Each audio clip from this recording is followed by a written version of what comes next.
మనం స్పేస్ గురించి కొత్త విషయాలు తెలుసుకోవటానికి చాలా ఆసక్తి చూపిస్తాం. అయితే మీకు తెలిసిన కొన్ని గ్రహాల గురించి చెప్పమంటే మన సౌర కుటుంబంలోని కొన్ని గ్రహాల గురించి చెప్తారు. అయితే ఈ అనంత విశ్వం చాలా విచిత్రమైనది. మన విశ్వం ఎంత పెద్దదో ఒక ఉదాహరణ ద్వారా చెప్తాను. దాన్ని బట్టి మీకు అర్థమవుతుంది.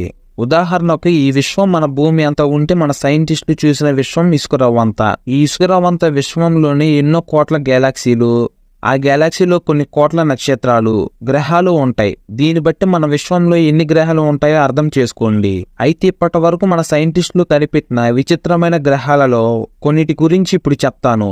అయితే ఈ గ్రహాలు ఎంత విచిత్రమైనవి అంటే, ఒక గ్రహం మొత్తం మీద నీరు ఉంటే ఇంకో గ్రహం మొత్తం మీద వజ్రాలతో నిండి ఉంటుంది. ఇంకొక గ్రహం అయితే మన భూమి పైన సముద్రం ఎలా ప్రవహిస్తుందో ఆ గ్రహంలో మొత్తం లావా అలా ప్రవహిస్తుంది.